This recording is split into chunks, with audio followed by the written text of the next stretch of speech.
One of the biggest lessons that I've learned as a beginner trader is that the fundamentals of a company do not dictate the stock price in the short term. And I think this is a really important lesson, especially for those who are coming into trading with a bit of an investing background.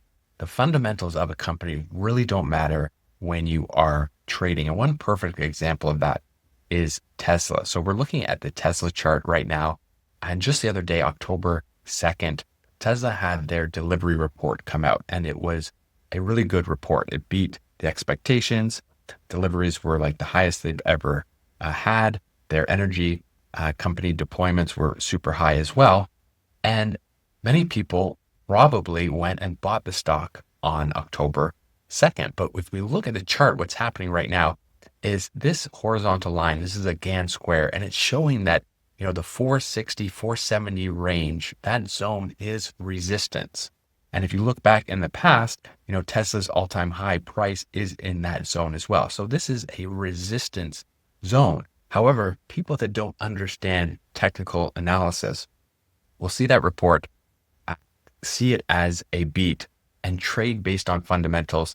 And they're going to buy the stock in this resistance zone. And there's a ton of selling pressure, and the stock retraces. So the next day, we're down to close to 430. So many beginner retail traders, people that don't understand technical analysis, will have bought in 470, stock retraces to 430, they panic sell. And that's a cycle that many beginner retail traders fall into. The fear of missing out, they buy the euphoria, and then they get scared, and then they sell their shares back at support. So smart money, big institutions, they know how to manipulate the market. They sell their shares at resistance zones, and then they buy them back at cheaper prices. So the biggest thing for me, coming from more of an investing background, being an investor in Tesla, is understanding technical analysis and understanding that you want to be cautious in these resistance zones. You don't want to buy. So certainly I'm bullish on Tesla. I think Tesla is going to do great.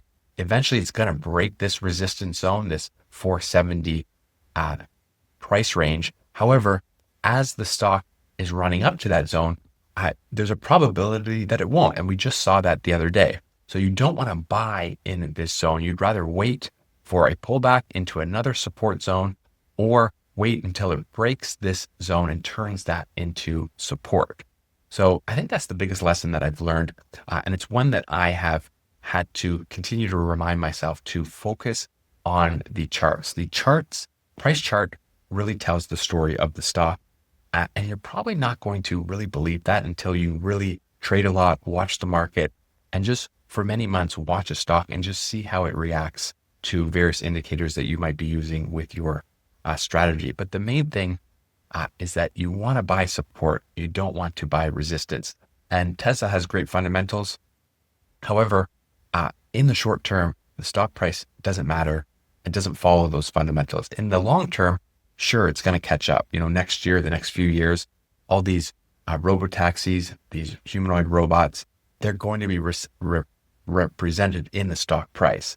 However, if you're trading, you don't want to make your trades based on fundamental analysis. You want to watch the charts, look for support, look for resistance, and trade that way. And I think if you just zoomed out and you looked at a chart for Tesla, there's one of the easiest things to look at is just the market structure. So I would say that's probably the biggest lesson for beginner traders, is just to understand that, when you see market structure bearish, meaning angling down, the trend is going down. You got a high here, and then the next few weeks, you got a lower high. The trend is down. This chart is bearish. No matter what fundamentals come out, the stock is not going to rise until the market structure turns bullish. And then you can see back from, the low in April 24, this market structure is much more bullish. We're going up and to the right. The trend is to the right. We're making a high and a low, and then a higher high, a higher low. So this market structure is much more bullish, whereas this market structure back here is much more bearish. And that's just an easy, basic lesson on market structure, technical analysis, and it should help you whether you're trading or whether you're investing. But again, I just wanted to share the biggest lesson, the thing that you really need to focus on that I've noticed in the first 2 years of trading is that don't trade the fundamentals, just trade the charts.